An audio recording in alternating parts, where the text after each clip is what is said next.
그쪽 사람들은 절대 조용하지 않아. 가장 충격받았던 곳이 들어가는 계단부터 벌써 이미 시끄러운 거야. 무슨 클럽 가는 것처럼. 내려가니까 그냥 진짜 와와와와와와 하면서 엄청 시끄럽고 이렇게 시끄러워도 되냐 하면서 아 원래 이래? 이러면서 한국은 확실히 되게 이러지 않았던 것 같은데 되게 엄숙하고 조용하고 되게 신성시에 여겨지는 그런 느낌이었던 것 같은데 그게 많이 달랐구나.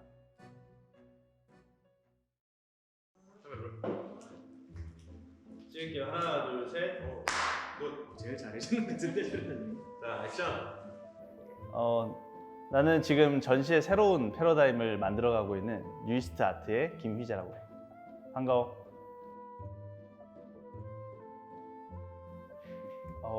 내가 사실은 정말 미술을 전공했지만 부끄럽게도 한국에서는 전시장을 많이 안 돌아다녔어. 왠지 모를 좀 거부감이 있었어. 근데 그 이유를 나중에 이제 해외에서의 미술관 돌아다니면서 느낀 바로 아 내가 왜 그랬는지를 알게 되더라고. 그쪽 사람들은 미술관에서 절대 조용하지 않아. 그리고 계속 그 작품을 보면서 얘기를 해. 가장 충격받았던 곳이 그 몽마르트 언덕 아래쪽으로 내려오는 길에 작게 있는 달리 미술관이 있어. 근데 들어가는 계단부터 벌써 이미 시끄러운 거야. 무슨 클럽 가는 것처럼. 완전 너무 시끄러웠고 이게 맞나? 이러면서 내려갔어. 내려가니까 그냥 진짜 와와와와와와 하면서 엄청 시끄럽고 이렇게 시끄러워도 되냐 하면서 아 원래 이래? 이러면서 보고 올라왔는데 그게 여운이 좀 세고 기억이 많이 남더라고요. 그래서 그걸 비교해 보니까 아, 한국은 확실히 되게 이러지 않았던 것 같은데 미술관이 되게 엄숙하고 조용하고 되게 신성시에 여겨지는 그런 느낌이었던 것 같은데 그게 많이 달랐구나 그렇게 생각을 했던 것 같아요. 맞아. 내가 이제 대학교를 졸업하고 나서 뭘 해야 되는데 그림이 어쨌든 좋아야 되니까 그림도 연구를 많이 하고 내 스테이트먼트도 쓰면서 막 그런 나날을 지내고 있다가 일단 커리어부터 쌓아야겠다. 전시를 해야 되는데 어디서 할지 모르겠는 거지. 그리고 내가 그때 버는 돈이 없었으니까 어딘가에 대관해서 하기에도 돈이 엄청 깨지는 거야. 그래 어차피 미술할 애들 어차피 돈도 없는데 그냥 되는 대로 하자 이래갖고 오픈 스튜디오 형식으로 내 작업실을 좀 오픈을 해서 거기다가 그림들을 쫙 걸고 사람들 초대해서 이렇게 보여주는 방식으로 해야겠다라고 준비하고 있었어. 그게 2020년 4월이었거든. 근데 2020년 1월에 이제 30 몇 명의 그 코로나가 이제 한국에 들어오시고 4월에 갑자기 이게 뻥 터지면서 1월부터 개인전을 준비를 하고 있었거든. 근데 1월에는 뭐 그때는 뭐 금방 잡힐 것처럼 얘기가 돼서 그래서 그냥 무시하고 했는데 2월달, 3월달 거의 이제 준비도 작업도 완료돼 가고 있는 중에 이제 4월에 이제 오픈을 해야지 하고 이게 딱 거의 다 준비했는데 이제 종교 쪽에서 난리가 나가지고 그래서 그거를 접었어. 아 이제 뭐 하지? 어떡하지? 내 개인전도 안 되고 어떡할까 고민하다가 특허를 내게 됐어. 아마추어 예술인들이 자신의 아마추어 미술품들을 온라인에서 상거래할 수 있는 그런 시스템에 대한 특허였어. 기술 특허였고 예술인들이 뭔가 전시를 하고 자기가 커리어를 쌓으려고 하면 맨날 미술과 관련 없는 알바를 한다든가 아니면 뭐 미술과 관련 있는 뭐 미술학원 선생님을 한다든가 그런 식으로 작업과 상관없는 일을 해서 돈을 벌고 그걸로 또 자기 작업에 투자하고 이런 형식인 거야 삶이. 그게 싫었어. 그래서 내 작업 자체가 돈이 되는 시스템을 만들자. 그래서 취지가 너무 좋다 해갖고 다들 너무 좋아 좋아 했는데 실제로 하려니까 시장이나 안 맞았던 거지. 사람들은 아마추어의 작품을 사고 싶어 하지 않았고 아무리 싸더라도 아마추어 작가들도 자기 작품을 이렇게 뭔가 부끄러워서 잘 팔려고 하지 않더라고. 되게 빨리 반응이 왔어. 한 2달 만에 바로 그냥 아 이거는 접어야겠다라고 난 판단을 해버렸어. 그 다음에 아 나같이 지금 전시 못하는 사람들이 되게 많을 거다. 그 다중 그 밀집 지역 이런 것들을 다 폐쇄하던 곳이 그 시기여가지고 아 그러면 관람객들도 전시장을 많이 못 보러 가겠네. 플러스 미술을 하시는 분들도 전시 많이 하고 싶으실 텐데 그걸 못 하겠네. 플러스 내가 프랑스에서 겪었던 미술관에 대한 그 경험들을 한국에서도 살려보고 싶다 싶어갖고 그런 부분들 플러스 그리고 나도 내 개인전을 열고 싶다. 이 많은 니즈가 복합적으로 돼서 온라인 전시를 만들어보자가 됐던 것 같아요. 근데 온라인 전시가 그때도 있었는데 대부분은 그냥 인스타그램이나 이런 그냥 2D 웹사이트에 자기 이미지 올려놓고 그냥 설명 써놓고가 끝이었어.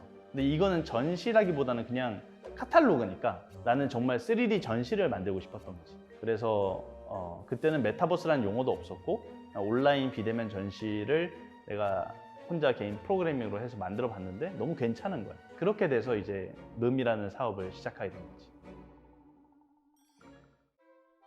사실은 미술을 하시는 분들이나 전시 쪽에 있어서 내가 가지고 있는 생각은 굉장히 그 기존에 있는 사람들의 생각과 반대될 수 있어. 그리고 되게 도전적일 수 있는데 나는 이게 도전적으로 깨져야 된다고 생각을 해. 미술을 하시는 분들이 본인의 직업으로서 예술가를 한다고 하면 이 예술로서 돈을 벌어서 먹고 살 수 있는 사람이어야 돼. 그냥 취미면은 상관이 없겠지만 그림 자체로 돈을 벌어야 된다고 하면 이 그림을 팔 수 있는 능력이 있어야 되는데 그 그림을 팔 수 있는 능력이 지금까지는 대부분은 이 사람의 경력이나 어디에서 전시를 했는지 이런 것들이 되게 중요했단 말이야. 그리고 해외에서 뭐 개인전을 하거나 하면 더 높게 쳐주는 것도 있고 나는 이게 되게 정말 그 사람의 가치를 증명하는가라는 생각이 좀 많이 들었던 것 같아요. 그러니까 이 사람의 작품이 좋아서도 물론 좋은 데에 가서 전시를 하겠지만 꼭 그렇지 않아도 그 내용은 되게 좋은데 전시는 또 잘 모르는 곳에서 하는 경우도 있고 그리고 나도 전시를 해보려고 하니까 전시 비용이 너무 비싸. 이게 사실은 그 전시를 대관하는 갤러리 입장에서는 별로 안 비싸고 오히려 적정한 수준이라고 생각할 수 있는데 작가를 해야 되는 사람들이 이 작품으로 지금 판매를 하지 못하는 상황 속에서 그 금액은 되게 부담스러운 금액인 거야. 대충 일주일 정도 전시하면 200, 300만 원 정도 들고 2주 정도 전시한다면 500만 원 정도 들어. 500만 원 정도 들어서 제로섬이 되려고 하면 내가 1000만 원어치 정도는 팔아야 갤러리에 500 주고 내가 500을 가져간단 말이야. 내 그림이 알려졌으면 뭐 한 작품에 뭐 300만 원, 400만 원 팔겠지만 그런 것도 한 3, 4작품 팔아야 된다는 얘기고 처음 신진 작가 같은 경우는 당연히 안 팔릴 거고 근데 팔리는 경우가 있어. 뭐냐 하면 지인 판매야. 아버지 친구분이 사주시거나 엄마 친구분이 사주시거나 그러니까 결국에는 다 지인 경제로만 돌아가는 생태계다 보니까 그렇게 어떤 선배 저 작품 600만 원에 팔렸대 어떤 선배 저거 300만 원에 팔렸대 얘기 들으면 그거에 희망을 품는 어린 양들이 많지.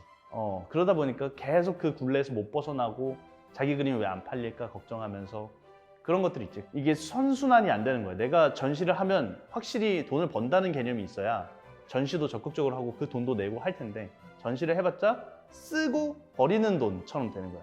작품이 안 팔리면 작품을 다시 내가 가져와서 보관해야 돼. 보관할 곳도 없어. 그러면은 장소비도 어디 또 창고 같은 거 빌려서 거기에 넣어놔야 되지. 아니면 본가에다가 보내서 본가에 한 구석탱이를 차지를 해야 되지. 뭐 그런 것들 때문에 되게 어렵지 생활이. 그래서 작가를 직업으로서 갖는다는 것 자체가 되게 지금 구조상에서는 선순환할 수 없는 구조라고 나는 생각을 했어. 그래서 그런 문제점들이 좀 있다. 비용적인 문제. 좀 더 추가적으로 얘기를 하면 전시를 열면 뭐 인사동에서 열거나 어디 좀 갤러리가 많은 곳에 열거나 했을 때 그 전시를 보러 오시는 분들이 거의 없지. 일주일 전시를 한다 하면 방문객이 뭐 세보진 않았지만 100명 될까? 모르겠어. 많아야 200명? 정말? 돈은 몇백만 원 드는데 노출도 안 되고 전시 작품 잘 팔리지도 않고 팔아도 지인 판매고 모르는 사람한테 파는 경우는 정말 손에 꼽는 경우들인 거지. 그런 사람들 정말 잘 하시는 거고 신진 작가가 등용되기가 굉장히 어려운 시장이라고 봐. 애초에 신진이 거의 적으니까 다들 지원 받을 수 있는 레지던시 뭐 이런 데 가서 또 3년 썼고 5년 썼고 이렇게 되는 거야. 썩는다는 표현이 되게 부정적으로 들릴지 모르겠지만 어쨌든 그 사람들이 그 3년 있었을 때 그냥 이력 하나 생기는 거거든. 내가 어디 뭐 난지 스튜디오에서 뭐 3년 소속 작가였다. 그런 줄 하나? 그게 과연 정말 그 사람의 작품을 평가하는 데 도움이 될까? 그런 생각.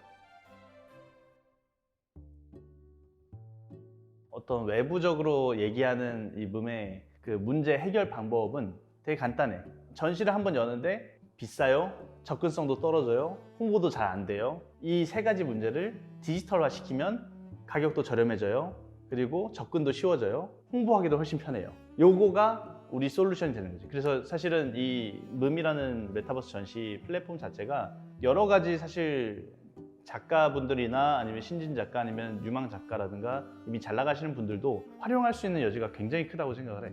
어떤 갤러리에서 한다고 하더라도 그 갤러리도 일정이라는 게 있잖아. 그래서 나는 사실 여름에 전시를 하고 싶은데 그 갤러리가 이미 여름에 꽉 차서 난 가을에 전시를 해야 돼. 그러면은 내가 원하는 시간에 할 수 없고 전시를. 그리고 그 시간을 위해서 남는 3달 동안 또 딴 거를 못 하거든. 왜냐하면 그 전시를 준비를 해야 되니까 딴 거를 하기가 애매해져. 그러면 그때 동안 뭐 할 수 있는 게 알바하거나 뭐 그 과외 같은 거 하거나 원데이 클래스 이런 거 하거나 그런 식으로 시간을 좀 허비해야 되는, 효율적으로 쓰지 못하는 일들이 생겨. 그러니까 그런 것들이 좀 많은 문제라고 생각을 했고, 그리고 갤러리 입장에서도 어떤 작가를 내가 유치를 해야 작품을 팔 수 있고 우리 갤러리도 가치가 올라갈까를 굉장히 고민을 많이 하거든. 갤러리도 사실 경제적인 상황이 엄청 여유롭지 않다 보니까 직원도 많이 같이 하기가 어려워. 작가 섭외도 해야 돼, 뭐 장소도 관리도 해야 돼, 여러 가지의 문제점들이 있는데, 이런 게 하나의 메타버스라는 전시로